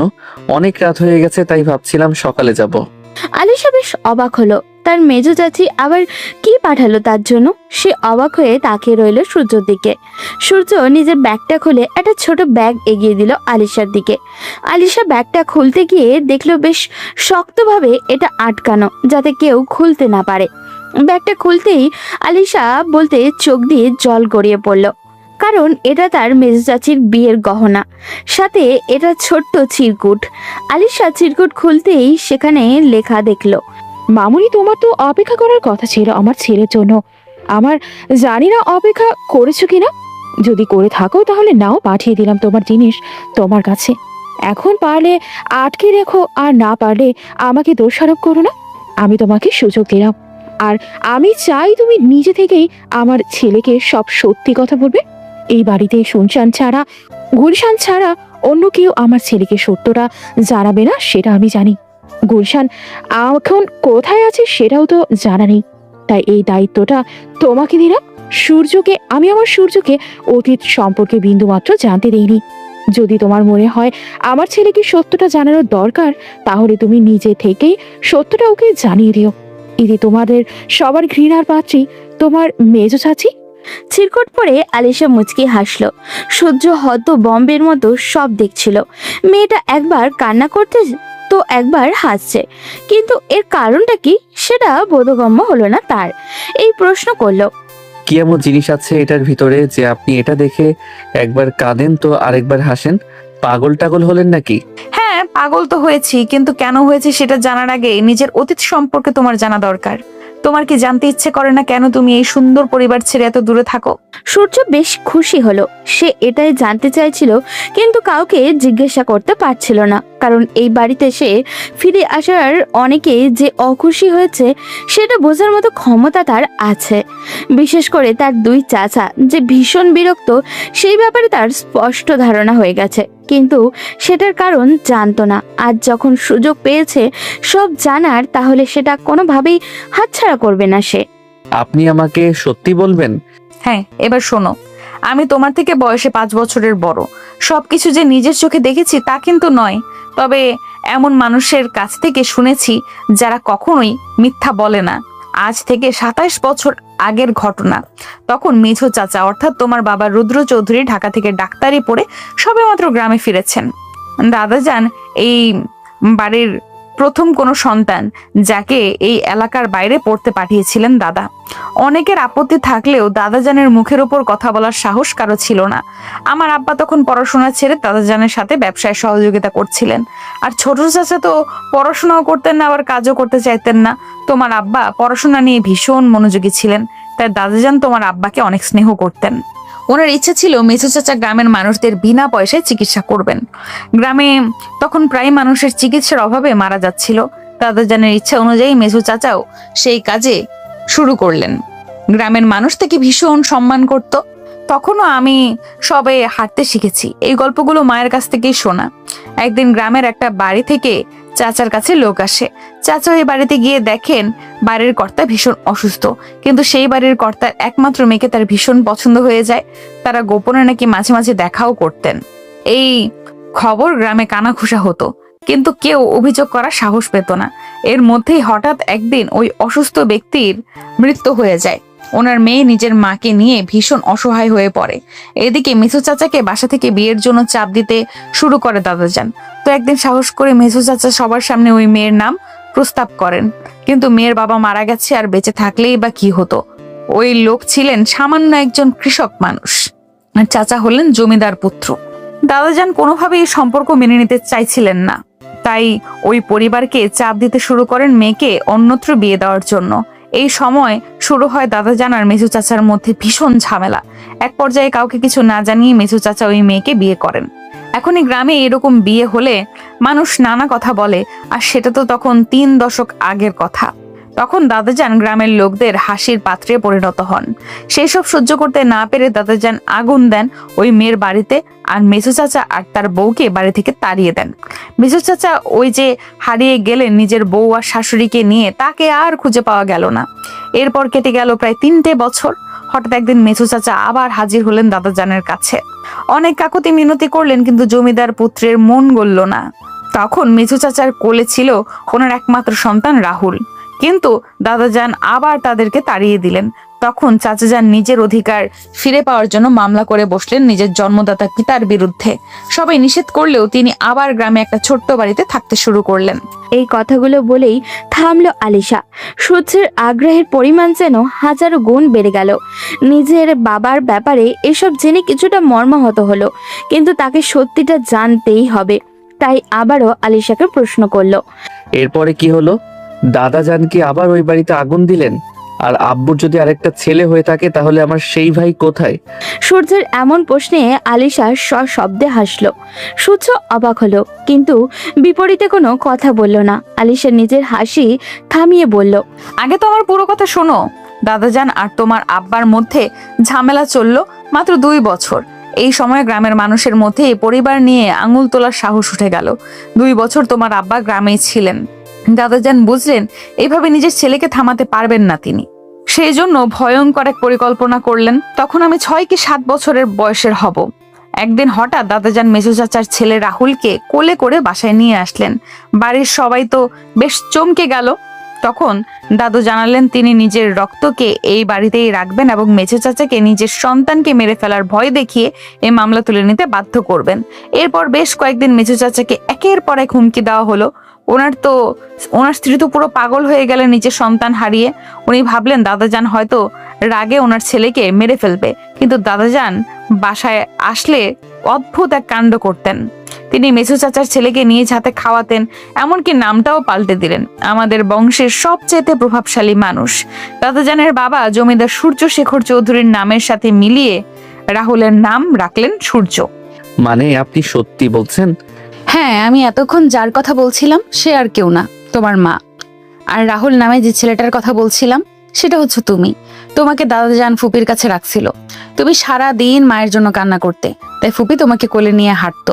ওই সময় আমি সারাক্ষণ তোমার খেয়াল রাখতাম। বাড়ির প্রত্যেকটা লোক সারাক্ষণ চিন্তায় থাকতো তোমার না নজর লেগে যায়। তুমি ছিলে ভয়ঙ্কর সুন্দর। কিন্তু এরপর কি হলো? আমি কিভাবে এই বাড়ি থেকে গেলাম? আব্বা কি ভয়ে মামলা তুলে নিয়েছিল? হ্যাঁ, মামলা তুলে নিয়েছিল, কিন্তু এরপরও দাদাজান তোমাকে দিতে চাইছিল না, কারণ 3 সপ্তাহ এখানে থাকার পর তুমিও ফুপির সাথে মানিয়ে নিয়েছিলে। মায়ের জন্য কান্না করা প্রায় বন্ধ হয়ে গিয়েছিল। সারা দিন বাড়ির এক মাথা থেকে অন্য মাথায় দৌড়ে বেড়াতে আর আধো আধো গলায় কথা বলতে। সেই সময় তোমার আব্বু একটা প্ল্যান করেন। তিনি সব সময় উৎ পেতে থাকতেন কখন তোমাকে নিয়ে বাড়ির বাহিরে যাওয়া যায়। স্বাভাবিকভাবে বাচ্চাদের টিকা দিতে নেওয়া হয়। আমি আর ফুপি গিয়েছিলাম তোমাকে টিকা দেওয়ার জন্য গ্রামের প্রাইমারি স্কুলে। ফুপি ওইখানে গিয়ে গল্প করতে করতে ব্যস্ত ছিল গ্রামের মহিলাদের সাথে। তখন হঠাৎ করে আমার কোল থেকে তোমার আম্মা তোমাকে নিজের কোলে তুলে নেয়। আমি দিতে চাইছিলাম না, তখন তিনি আমাকে বলেছিল বড় হলে তোমাকে একেবারে আমার কাছে দিয়ে দিবেন, আমার সাথে তোমাকে বিয়ে দিবেন। আমি তখন এসব বুঝতাম না। আমি ভেবেছিলাম তখন দিয়ে দিলে হয়তো একেবারে তোমাকে পেয়ে যাব, তাই তোমাকে আম্মার হাতে তোমাকে তুলে দিয়েছিলাম। যখন সব জানাজানি হলো তখন সবাই আমাকে অনেক বকাবকি করে, কিন্তু ছোট ছিলাম বলে এক সময় সবাই থেমে যায়। সেই যে চাচাজান গেলেন আর ফিরে আসলেন না। এরপর খবর পেলাম তিনি লন্ডনে চলে গেছেন। এই হচ্ছে তোমার অতীতের কাহিনী। এরপর থেকে দাদাজান মেজো চাচার কথা শুনেই ভীষণ রেগে যায়। তবে আমি সবচেয়ে বেশি অবাক হয়েছি কেন জানো? কেন? তোমার আম্মা এতদিন পরেও সেই কথা মনে রেখেছে। এই যে চিরকুট দেখতে পাচ্ছ, এইটাতে উনি লিখে দিয়েছেন যাতে তোমাকে পারলে আমার কাছে রেখে দেই। আর এই গয়না দেখতে পাচ্ছ, এগুলো বিয়ের সময় তোমার আব্বা তোমার আম্মাকে দিয়েছিল। সূর্যের মাথা ঘুরতে শুরু করলো। তার কাছে সবকিছু স্বপ্নের মতো মনে হচ্ছে। এই বাড়িতে তার এত বড় অতীত পড়ে আছে সে কল্পনাও করতে পারেনি। সূর্য চুপচাপ মাথা নিচু করে বসে রইল। হঠাৎই আলিশা তার হাত চেপে ধরে বলল, আমি এতদিন বিয়ে করিনি কেন জানো? আমার বিশ্বাস ছিল তুমি ফিরে আসবে। সবাই আমাকে পাগল বলতো। বাবা মা অনেকবার জোর করে আমার বিয়ে ঠিক করে, কিন্তু আমি নিজেই সেটা ভেঙে দিয়েছি আর অপেক্ষা করেছি। বিশ্বাস করো, আমি তোমাকে অনেক বেশি ভালোবাসি। ওই বাল্যকালে তোমার মধ্যে কি এমন ছিল যেটা আমি আজও ভুলতে পারিনি। সূর্য অবাক হয়ে গেল আলিশার কথা শুনে। মেয়েটা যথেষ্ট সুন্দরী, কিন্তু কি এখন এই সম্পর্কে জড়ানো উচিত? যদি এই পরিবারের লোকজন তাকে এখানে থাকতে না দেয়, আর সে কোনোভাবেই এখানে থাকতেও পারবে না, কারণ লন্ডনই তার সবকিছু। সে আলিশার থেকে নিজের হাতটা ছাড়িয়ে নিতেই আলিশা কান্না করতে শুরু করলো। এটা দেখে সূর্য তাকে সান্ত্বনা দিয়ে বলল, প্লিজ আপনি কান্না করবেন না। আমি আপনার মনের অবস্থাটা বুঝতে পারছি। আমার দিকটাও একটু ভেবে দেখুন। আর এখন আম্মার সাথে কথা বলা খুব জরুরি। আমরা এই ব্যাপারে পরে কথা বলি। আলিশা কিছু না বলে রুম থেকে চলে গেল। সূর্য দ্রুত ফোনটা হাতে নিয়ে নিজের মায়ের নাম্বারে ডায়াল করতে লাগলো। তার মা ফোন রিসিভ করতেই বলে, কি রে বাবা, এখন তো বাংলাদেশে অনেক রাত হওয়ার কথা, এত রাতে না ঘুমিয়ে আমাকে কল করছো কেন? কি হয়েছে? আম্মা, আপনি আমার সাথে এমনটা কেন করলেন? কি বলছো বাবা? আমি আবার তোমার সাথে কি করলাম? আম্মা, আপনি আমার কাছ থেকে এত বড় একটা সত্য লুকালেন কি করে? এই বাড়িতে আমার এত অতীত পড়ে আছে, আপনি সবকিছু আমার দিকে গোপন রেখে চলেছেন এতদিন ধরে। নীলিমা চৌধুরী মুচকি হাসলেন। তিনি জানতেন তার ছেলে সত্যটা জানার পর এই প্রশ্নটাই তার কাছে করবে। তিনি ছেলেকে সান্ত্বনা দিয়ে বললেন, আব্বা, আমি চাইনি তুমি আমার কাছ থেকে সত্যটা জানো। যদি আমার কাছ থেকে সত্যটা জানতে, তাহলে তোমার মনে হয়তো সন্দেহ হতো যে আমি হয়তো নিজের দোষটা গোপন করে তোমাকে কথাগুলো বলছি। আমি চাইছিলাম তুমি একদম জায়গা মতো গিয়ে সত্যটা জানো। কিন্তু এই বিপদের মধ্যে আপনি আমাকে কেন পাঠালেন? এখন আমি কি করব? এই বাড়ির মানুষগুলোকে আমি বড্ড আপন ভেবেছিলাম, কিন্তু তারা আপনাদের সাথে এত খারাপ আচরণ করেছে। এটা বলো না আপা, এটা তোমার ভুল ধারণা। যদি তুমি ওনাদের জায়গায় থাকতে তাহলে তুমিও এরকম আচরণ করতে। কারণ তুমি কখনোই চাইবে না তোমার ছেলে বা মেয়ে খারাপ থাকুক। ওনারাও চাননি আমাকে বিয়ে করে ওনাদের ছেলের জীবন নষ্ট হয়ে যাক। কিন্তু আম্মা, কোনো কিন্তু না বাবা, তুমি নিশ্চয়ই এতক্ষণে বুঝে গেছো আমি চাই আমি আলিশাকে নিজের ছেলের বউ করে আনতে। সত্যিটা আমি সেজন্যই তোমাকে ওখানে গিয়ে জানাতে চেয়েছিলাম, যাতে তুমি নিজের সিদ্ধান্তটা স্বাধীনভাবে নিতে পারো। আমার সামনে দাঁড়িয়ে আমাকে খুশি করার জন্য কিছু করবে না। আমি জানি আমার ছেলে এখন আর ছোট নেই, এখনকার নামকরা ব্যবসায়ী, সে কোটি কোটি টাকার বিজনেস সামলাতে পারছো। তাহলে নিজের জীবন এত গুরুত্বপূর্ণ একটা সিদ্ধান্ত তুমি নিতে পারবে আশা করি। বলে নীলিমা চৌধুরী ফোনটা রেখে দিলেন। তিনি নিজের ছেলেকে এখন চিন্তা করার সময় দিতে চান। ওদিকে সূর্য ফোনটা রেখে বিছানায় গেল। পুরোটা রাত এপাশ ওপাশ করলো, কিন্তু কোনোভাবেই ঘুম এসে চোখে ধরা দিল না। সারাটা রাত জেগে চিন্তা করলো আলিশা আর তার মায়ের বলা কথাগুলো। শেষ রাতে গিয়ে সে একটা সিদ্ধান্তে উপনীত হলো। আনিশার কান্নামাখা মুখ আর তার মায়ের কথা সে রাখবে। যদি পরিবারের লোকজন রাজি থাকে তাহলে সে আলিশাকে বিয়ে করবে, কিন্তু আলিশা তো তার থেকে বয়সে বড়। আলিশার বাবা মা কি রাজি হবে? এমনিতেই তাকে পছন্দ করে না। এর মধ্যে কি তারা নিজেদের মেয়ের বিয়ে দিতে চাইবে সূর্যের সাথে? ফজরের আজানের সুর কানে আসতেই সূর্য বিছানা থেকে উঠে দাঁড়ালো। মায়ের নিয়মের বেড়া জালে 5 ওয়াক্তের নামাজ পড়তে হতো তাকে। দরজা খুলে বাইরে তাকাতেই দেখতে পেল রহিম প্রতাপ চৌধুরীকে ধরে ধরে মসজিদের দিকে নিয়ে যাচ্ছে। সূর্য সিঁড়ি দিয়ে নেমে পেছনে দাঁড়াতেই প্রতাপ চৌধুরী পিছনে না তাকিয়েই বললেন, কি ব্যাপার সূর্য, এত ভোরে ঘুম থেকে উঠে গেলে কিভাবে? আর এত সকালে কোথায় যাচ্ছ? সূর্য অবাক হলো। প্রতাপ চৌধুরী তাকে না দেখে কিভাবে বুঝলো সে পিছনে দাঁড়িয়ে আছে? সূর্য হাসি মুখে দাদাজানের সামনে গিয়ে বলল, জি, আমিও নামাজে যাওয়ার জন্যই বের হয়েছিলাম। ভেবেছিলাম বাইরে কাউকে পেলে মসজিদ কোথায় সেটা জানবো। প্রতাপ চৌধুরী অবাক হওয়ার ভান করে বললেন, তুমি কি ওখানে নিয়মিত নামাজ পড়ো? জি, আমার আম্মা বলেন নামাজ নাকি মানুষের মনকে প্রশান্ত করে, আর আমিও এটাই ফিল করি। সৃষ্টিকর্তার ডাকে সাড়া দেওয়া আমাদের কর্তব্য। প্রতাপ চৌধুরী মুখে হাসি ফুটলো। তিনি নিজের ছেলে আর নাতনিদেরকে অনেক চেষ্টার পরেও নামাজে নিয়ে আসতে পারেননি। মনে মনে তিনি নীলিমা চৌধুরীর উপরে যে রাগের পাহাড় জমিয়ে রেখেছিলেন সেটাই টুকা দিলেন। মেয়েটা যে তার নাতিকে ভুল পথে পা বাড়াতে দেয়নি এটা বুঝতে পেরে মনে মনে দোয়া করলেন নীলিমার জন্য। এরপর দাদা নাতি মিলে ফজরের নামাজ পড়ে রাস্তায় হাঁটতে বের হলেন। রহিম, প্রতাপ চৌধুরী আর সূর্য গ্রামের রাস্তা দিয়ে হাঁটছে। গ্রামের বাচ্চারা মসজিদে যাচ্ছে পড়ার জন্য। গ্রামের কৃষকরা বের হয়েছে মাঠে যাওয়ার জন্য। প্রতাপ চৌধুরীকে দেখা মাত্রই সবাই এগিয়ে এসে সালাম দিচ্ছে। সূর্য বিষয়টা বেশ উপভোগ করেছে। হঠাৎই সে তার দাদাকে উদ্দেশ্য করে বলল, আপনি এখনো আব্বা আম্মাকে ক্ষমা করতে পারেননি, তাই না দাদাজান? প্রতাপ চৌধুরী থমকে গেলেন। কালকেও সূর্য বলেছিল সে নিজের অতীত সম্পর্কে কিছুই জানে না, তাহলে আজ কিভাবে এই কথা বলতে পারলো? তবে কি তার সাথে মিথ্যা বলল সূর্যা? তুমি আমাকে মিথ্যা বললে কেন সূর্য?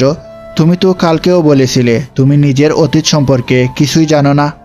আমি মিথ্যা বলিনি দাদাজান, আমি কাল পর্যন্ত নিজের অতীত সম্পর্কে কিছুই জানতাম না, কিন্তু রাতে আলিশা আমাকে সব সত্যি কথা বললেন।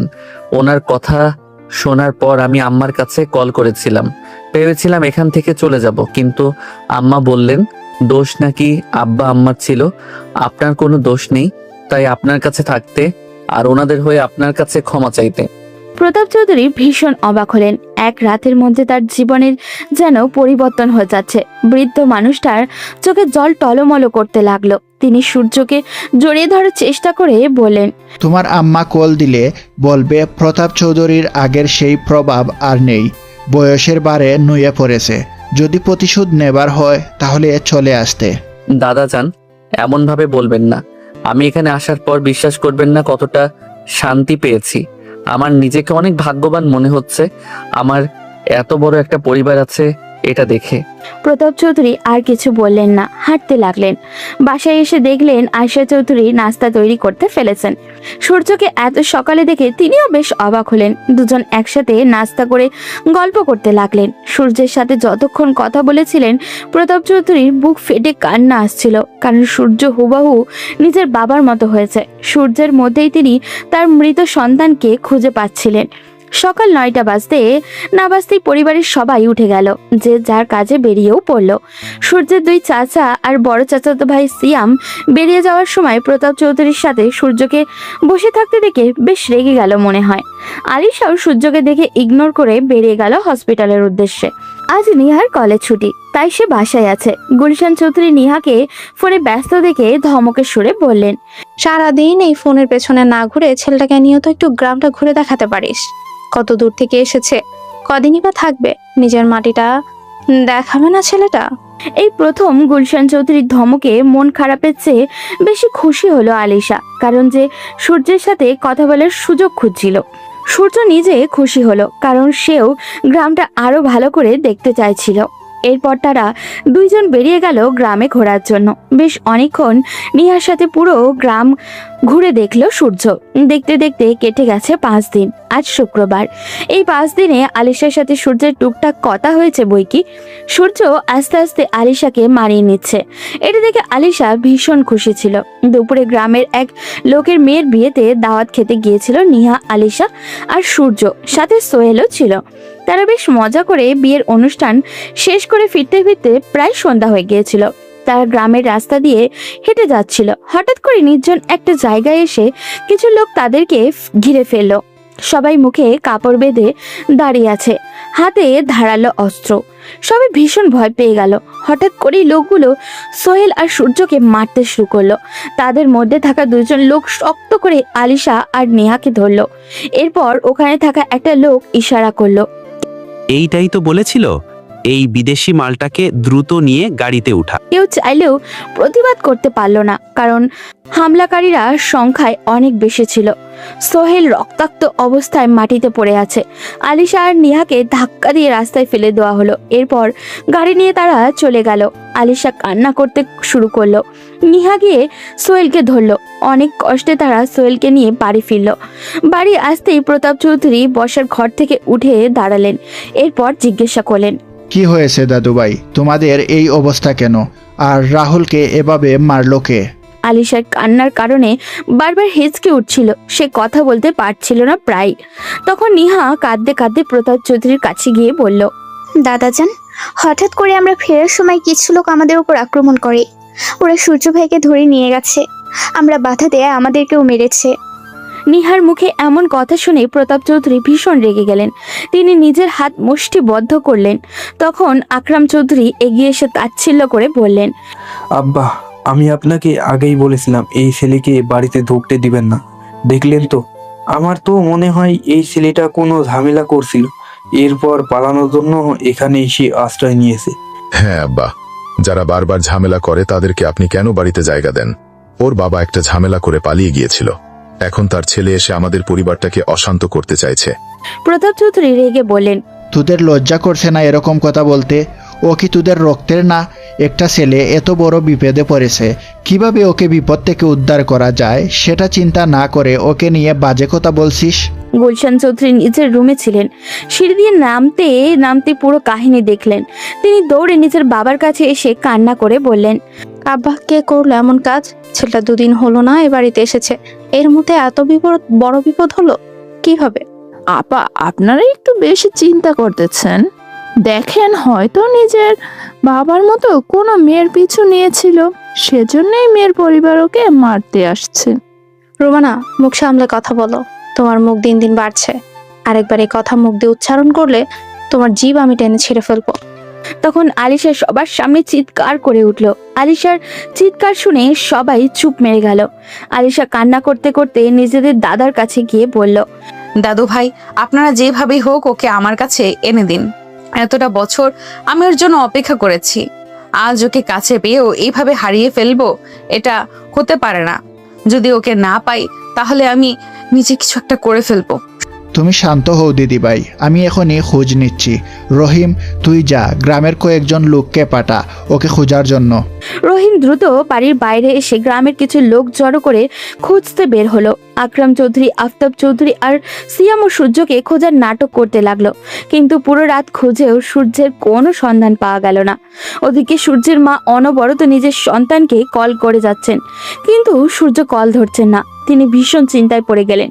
রাহাত একটু আগেও বলেছিল তারা সবাই বাংলাদেশে যাচ্ছে, এখন হয়তো তারা ফ্লাইটে আছে, তাই রাহাতও কল ধরছে না। তিনি একা একা বাসায় চিন্তায় অস্থির হয়ে পড়লেন। পরদিন সকাল হতেই রাহাত এবং বাকি লোকেরা বাংলাদেশে নামলো। রাহাত নেমে সূর্যকে কল করতে লাগলো, কিন্তু সূর্যের ফোন বন্ধ। হঠাৎ করেই এভাবে ফোন বন্ধ কেন, এটা ভেবে সে চিন্তায় পড়ে গেল। দুপুর গড়িয়ে বিকেল হলো। কোরিয়ান সেই কোম্পানির লোকজন দেশে নেমেছে বিকাল 3টার দিকে। তারাও সূর্যের সাথে যোগাযোগ চেষ্টা চালিয়ে যাচ্ছে, কিন্তু সূর্যকে পাওয়া যাচ্ছে না। সেজন্য রাহাত বাধ্য হয়েই সূর্যের মাকে কল করলো। নীলিমা চৌধুরী ফোন ধরতেই বললেন, রাহাত বাবা, আমার সূর্য কল ধরছে না কেন? ওর ফোন বন্ধ কেন বাবা? ম্যাডাম, আমি তো সেটা জানার জন্যই আপনাকে কল করছি। আমি আজকে সকালেই বাংলাদেশে নামলাম। প্রথমে ভাবলাম স্যার ব্যস্ত, তাই কল ধরতে পারছেন না, কিন্তু সারাদিন পেরিয়ে বিকেল হতে চলেছে, এখনো স্যার ফোন ধরছেন না। কালকে রাতেও তো স্যারের সাথে আমার কথা হলো। নীলিমা চৌধুরীর এবার কান্না করে দিলেন। তাহলে কি তার সাথে ছেলের সাথে খারাপ কিছু হয়েছে? তিনি কান্না করতে করতে রাহাতকে বললেন, বাবা, তুমি হাত গুটিয়ে বসে থেকো না। আদিলকে নিয়ে দ্রুত আমি একটা ঠিকানা দিচ্ছি, ওখানে যাও, গিয়ে দেখো ওকে পাও কিনা। আচ্ছা ম্যাডাম, আপনি চিন্তা করবেন না, আমি আদিল স্যারকে নিয়ে এখনই বের হচ্ছি। আপনি চিন্তা করবেন না, আপনার প্রেশার আছে, বলে যাবেন না। না বাবা, তুমি দ্রুত আদিলকে বলো আমার জন্য একটা টিকিটের ব্যবস্থা করতে, আমি দেশে আসতে চাই। ম্যাডাম, এত অস্থির হবেন না, আমরা আগে গিয়ে দেখি, যদি স্যারকে না পাই তাহলে আপনারা এখানে আসার ব্যবস্থা করব। আপাতত আপনি বিশ্রাম নিন। নীলিমা চৌধুরী শান্ত হতে পারলেন না। ওদিকে রাহাত আদিল আর সূর্যের কিছু গার্ডকে নিয়ে বেরিয়ে বলল নীলিমা চৌধুরীর দেওয়া ঠিকানা অনুযায়ী বাকিদেরকেও হোটেলে থাকতে বলল। এখনো সূর্যের নিখোঁজ হওয়ার ব্যাপারটা ওই কোরিয়ান কোম্পানির লোকেদের জানানো হয়নি। মাঝে একদিন আছে, এরপরেই তাদের সাথে মিটিং। ওদিকে চৌধুরী বাড়িতে সবার থমথমে অবস্থা, কেউ খাবার মুখে তুলছে না। রাত তখন 9টার কাছাকাছি। রহিম এসে জানালো বাইরে বেশ কয়েকজন লোক প্রতাপ চৌধুরীর সাথে দেখা করার জন্য আসছে। প্রতাপ চৌধুরী দ্রুত তাদেরকে ভেতরে আনার কথা বললেন, কিন্তু ভিতরে আসার পর কেউ তাদের চিনতে পারল না। তখন রাহাত এগিয়ে গিয়ে প্রতাপ চৌধুরীকে বলল, স্যার, আমাদেরকে আপনারা চিনবেন না, আমরা সূর্য স্যারের অফিসের কাজ করি। ওনাকে গতকাল থেকে আমরা অনেকভাবে কন্ট্যাক্ট করার ট্রাই করছি, কিন্তু কোনোভাবে পারছি না। এরপর ওনার আম্মু আমাদেরকে এই ঠিকানা দিলেন। উনি কোথায়? চৌধুরীর বাড়ির সবাই বেশ অবাক হলে সূর্য বলেছিল সে একটা রেস্টুরেন্টের ওয়েটার, কিন্তু এই লোকগুলো বলছে সূর্য তাদের বস। এটা কিভাবে সম্ভব? তখন প্রতাপ চৌধুরী মাথা নিচু করে বললেন, ওকে 2 দিন ধরে খুঁজে পাওয়া যাচ্ছে না। 2 দিন আগে কিছু লোক ওর উপর আক্রমণ করে তুলে নিয়ে যায়, এরপর থেকে আর কোনো খোঁজ পাওয়া যাচ্ছে না। এই কথা শুনে রাহাত আর আদিলের মাথার আকাশ ভেঙে পড়ল। আদিল দ্রুত এগিয়ে এসে বলল, আপনারা কি বলছেন এসব? মাথা ঠিক আছে? যদি ওর কিছু হয়ে যায় তাহলে আপনাদের কাউকে আমি ছাড়বো না। 2 দিন হয়ে গেছে ওকে আপনারা খুঁজে পাচ্ছেন না। আপনারা কি পুলিশের সাথে যোগাযোগ করেছেন? গ্রামে পুলিশের দরকার পড়ে না, হয়তো আমাদের পরিবারের সাথে শত্রুতার কারণে কেউ ওকে আটকে রেখেছে। আমরা খোঁজ লাগিয়েছি, খুব দ্রুত খুঁজে পাবো। ও মাই গড, আপনারা কি করছেন? আপনারা জানেন উনি কে? উনি সাধারণ কোনো মানুষ না যে ওনার শত্রু থাকবে না। উনি লন্ডনের আইএসপি ইন্ডাস্ট্রির একমাত্র মালিক। কত হাজার হাজার শত্রু ওনার চারিদিকে ছড়িয়ে আছে, আপনারা জানেন? উনি হারিয়ে গেছেন, আপনারা পুলিশকে জানাবেন না? কি বলছেন? আপনি আমার নাতি, এত বড় কোম্পানির মালিক? আদিলের ভীষণ রাগ হলো। সে ছোটবেলা থেকেই সূর্যের সাথে বড় হয়েছে। 2 বন্ধু মিলে এই কোম্পানি এত দূর নিয়ে এসেছে। আদিলের মা নেই, সূর্যের মাকেই সে নিজের মা ভাবে। সূর্যকে তার বন্ধুর থেকে বেশি ভাই মনে হয়। সেই ভাইকে সে হারিয়ে ফেলেছে। এর মধ্যে এই পরিবারের লোকজন আজে বাজে কথাও বলছে। আদিল তখন রেগে বলল, আপনাদের কি মনে হয় আমরা এখানে ঘুরতে এসেছি? দ্রুত চলুন, পুলিশের সাথে যোগাযোগ করতে হবে। রাহাত, দ্রুত তুমি এই এলাকার পুলিশ কমিশনারের সাথে যোগাযোগ করে সূর্যের ফোনের লোকেশন ট্র্যাক করার চেষ্টা করো। কিন্তু স্যার, সেটা কিভাবে সম্ভব? সূর্য স্যারের ফোন তো বন্ধ। রাহাত, তুমিও কি এনাদের মতো পাগল হলে? সূর্যের ফোনের লাস্ট লোকেশন কোথায় সেটা বের করো। ওই অপরাধী তো আর ওকে তোলার সময় ফোন বন্ধ করে দেয়নি। দ্রুত কাজ করো। সূর্যের জন্য এত মানুষের ব্যস্ততা দেখে চৌধুরী পরিবারের সবাই হতভম্ব হলো। রাহাত পুলিশ কমিশনারের সাথে যোগাযোগ করলো। সময় গড়িয়ে চলেছে, রাত তখন 2টা। চৌধুরী পরিবারের সবাই একসাথে পুলিশের গাড়িতে করে যাচ্ছে, কারণ একটু আগে ইনফরমেশন পাওয়া গেছে গ্রামের একদম শেষ সীমান্তে সূর্যের ফোনের লোকেশন ট্র্যাক করা হয়েছে। পুলিশ লোকেশন ধরে ওই জায়গায় পৌঁছালো। গ্রামের নদীর কাছাকাছি একটি ছোট্ট ঘর, ওই ঘরটায় সূর্যের ফোনের লাস্ট বার অন হয়েছিল। সেজন্য পুলিশ ওই ঘর চারপাশ থেকে ঘেরাও করলো। ভিতরে মৃদু আলোও জ্বলছে, দেখে বোঝা গেল হয়তো কেউ আছে এখানে। তাই পুলিশ কমিশনার দরজার কাছে গিয়ে বললেন, এই ঘরের ভিতরে কে আছিস? তাড়াতাড়ি বেরিয়ে আয়। তোদেরকে চারিদিক থেকে ঘিরে ফেলা হয়েছে। যদি নিজেদের জীবন বাঁচাতে চাস, বাইরে বেরিয়ে আয়। কিন্তু ভেতর থেকে কোনো সাড়া পাওয়া গেল না। পুলিশ তখন ভেতরে ঢুকলো। হঠাৎ করেই কয়েকজন কনস্টেবলের উপরে হামলা চালালো ভিতরে থাকা লোকগুলো। মুহূর্তের মধ্যেই বিশাল পুলিশ বাহিনী ওদের সবাইকে ধরতে সক্ষম হলো। কিন্তু সূর্যের অবস্থা খুবই ভয়ানক। 2 দিন ধরে তাকে বেঁধে বেধড়ক পেটানো হয়েছে। শরীরের বিভিন্ন জায়গায় কাটা। সূর্যের জ্ঞান নেই, তাই সবাই মিলে দ্রুত সূর্যকে নিয়ে হসপিটালে আসলো। আলিশা নিজে সূর্যের সব চিকিৎসার দায়িত্ব নিল। ওদিকে পুলিশ অপরাধীদেরকে জিজ্ঞাসাবাদ শুরু করেছে। পুরো রাত এই আতঙ্কের মধ্যে কাটালো সবাই। পরদিন সকাল হতেই সূর্যের জ্ঞান ফিরল। চোখ মেলে তাকাতেই আলিশাকে নিজের পাশে বসে থাকতে দেখলো।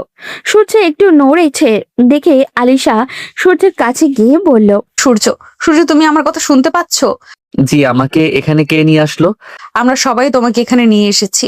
গতকালই তোমাকে উদ্ধার করা হয়েছে। এখন বেশি কথা বলো না, চুপচাপ শুয়ে থাকো। বলেই আলিশা বাইরে গিয়ে কথাটা জানালো। কেউ আর সহ্য করতে পারলো না। প্রতাপ চৌধুরীর সাথে সবাই একত্রে ভেতরে ঢুকে গেল। আলিশা বাধা দিয়েও তাদেরকে আটকাতে পারলো না। সূর্য, রাহাত আর আদিলকে সামনে দিকে বেশ অবাক হয়েই বলল, রাহাত, আদিল, তোমরা এখানে কিভাবে আসলে? স্যার, আমরা আপনার ফোনে অনেকবার ট্রাই করার পরও যখন আপনাকে কানেক্টেড করতে পারছিলাম না, তখন ম্যাডামের কাছে কল করলাম। উনি আমাদের এই লোকেশনটা দিয়েছে। আম্মাকে সবকিছু বলে দিয়েছো তোমরা? না স্যার, এখনো কিছু বলেনি। উনি ভীষণ চিন্তায় ছিলেন, তাই রাতে কল করে বলেছিলে আপনি একটা কাজে গিয়েছিলেন, এখন ঠিক আছেন। উনি আপনার সাথে কথা বলার জন্য অস্থির হয়ে আছেন। আমাদের কথা বিশ্বাস করতে চাইছেন না। খুব ভালো কাজ করেছো। আম্মাকে ভুলেও এই কথা বলবে না। পরিবারের সবাই ততক্ষণে উপস্থিত হয়ে গেছে। সূর্য তার চাচাদের দিকে তাকালো। তারা এই ঠান্ডা রুমের ভিতরেও অনবরত ঘামতে শুরু করেছে। প্রতাপ চৌধুরী তখন সূর্যের কাছে গিয়ে মাথায় হাত বুলাতে বুলাতে বললেন, দাদুভাই, তুমি আমাকে ক্ষমা করে দিও। আমি তোমাকে রক্ষা করতে পারলাম না। দাদাজান, আপনি এসব কি বলছেন? আপনারা না থাকলে আমি কি বেঁচে ফিরতে পারতাম? এইসব নিয়ে আপনারা চিন্তা করবেন, আমি ঠিক আছি এখন। কিন্তু দাদুভাই, তুমি এত বড় একটা কোম্পানির মালিক হওয়ার পরেও কেন আমাদেরকে মিথ্যা কথা বললে? সূর্য মুচকি হাসলো। এরপর সবার দিকে তাকিয়ে বলল, আম্মা আসার সময় এই বুদ্ধি শিখিয়ে দিয়েছিলেন। উনি বলেছিলেন যদি আপনারা স্বাভাবিকভাবে আমাকে মেনে নেন তাহলে পরে নিজের পরিচয় বলতে। কারণ ওনার ধারণা ছিল আমি যদি প্রথমেই নিজের পরিচয় বলে দিতাম তাহলে হয়তো আপনারা মন থেকে আমাকে আপন করে নিতেন না। আমার অবস্থান দেখে আমাকে কাছে টেনে নিতেন। কিন্তু আম্মা চাইছিলেন আপনারা যেন আমাকে মন থেকে আপন করে নেন, আর আমি এটাতে সফল হয়েছি। প্রতাপ চৌধুরী নিজের পুত্রবধূর এমন বুদ্ধিমত্তা দেখে মুগ্ধ হলেন। তিনি সূর্যের মাথায় হাত বুলাতে বুলাতে বললেন, দাদুভাই, আমার একটা কথা রাখবে? এমন করে বলছেন কেন দাদাজান? আমাকে কি করতে হবে আপনি অর্ডার করুন। তুমি তোমার আম্মুকে কল করে এখানে আসার কথা বলো, না হলে আমাকে ফোন ধরিয়ে দাও। আমি তোমার আম্মুকে এখানে আসার কথা বলি। আমার আজ নিজের প্রতি ভীষণ ঘৃণা হচ্ছে। সূর্য ভীষণ খুশি হলো। অবশেষে হয়তো দাদু তার মাকে ক্ষমা করে দিয়েছেন। সূর্য দ্রুত তার মাকে কল করে সব বলল। নীলিমা চৌধুরী এই কথা শুনে হাও মা করে কাঁদতে লাগলেন। আদিল দ্রুত নীলিমা চৌধুরী দেশে আসার ব্যবস্থা করলো। বিকেলের মধ্যেই সূর্যকে বাসায় নিয়ে যাওয়া হলো, কারণ আলিশা বাসায় থাকবে, সে সূর্যর যত্ন নিতে পারবে। বিকেলে যখনই সবাই একসাথে বসেছিল তখন পুলিশ আসলো প্রতাপ চৌধুরীর সাথে দেখা করতে। সূর্য সোফার উপরে হেলান দিয়ে বসেছিল। পুলিশ অফিসারকে দেখে তার বুঝতে বাকি রইল না এনারা কেন এখানে এসেছেন। পুলিশ অফিসার সূর্যের দাদুকে বললেন, আপনার নাতিকে কারা অপহরণ করে খুন করার চেষ্টা করেছিল সেই ব্যাপারে আমরা ইনফরমেশন পেয়ে গেছি। কার এত বড় সাহস আমার নাতিকে মারতে চায়? আপনারা তাদের ধরেননি এখনো? অপরাধীদের ধরার জন্যই এসেছি। সূর্য তখন পুলিশ অফিসারকে দিকে তাকিয়ে বলল, অফিসার প্লিজ, আপনার কাছে একটা রিকোয়েস্ট করছি। এটা আমাদের পারিবারিক বিষয়। আমি চাই না এই ব্যাপারে আপনারা কোনো হস্তক্ষেপ করুন। আপনারা আমাকে খুঁজে পেতে ভীষণ সহযোগিতা করেছেন, এর জন্য আমরা কৃতজ্ঞ। কিন্তু এই ব্যাপারটা নিয়ে আর সামনে এগোনোর কোনো প্রয়োজন নেই। কি বলছেন? আপনার মতো এত বড় একজন বিজনেসম্যানকে খুন করার চেষ্টা করেছে, তাদের শাস্তি হওয়া দরকার। ওরা যদি আবার আপনার ক্ষতি করতে চায়? আমার বিশ্বাস ওনারা এই কাজ আর করবেন না। মানুষ নিজের রক্তের সাথে কখনোই বেইমানি করতে পারে না, ওনারাও করবেন না। এটা ওনাদের লোভের কারণে হয়েছে। আপনারা প্লিজ এখন চলে গেলেই আমরা খুশি হব। আপনাদের যেমন ইচ্ছা, তবে কোনো প্রয়োজন হলে আমাদেরকে জানাবেন। প্রতাপ চৌধুরী এতক্ষণ চুপ করেছিলেন। তার বোধগম্য হয়ে গেছে কারা এই কাজ করেছে। তিনি নিজের দুই ছেলের দিকে তাকালেন, তারা মাথা নিচু করে দাঁড়িয়ে আছে।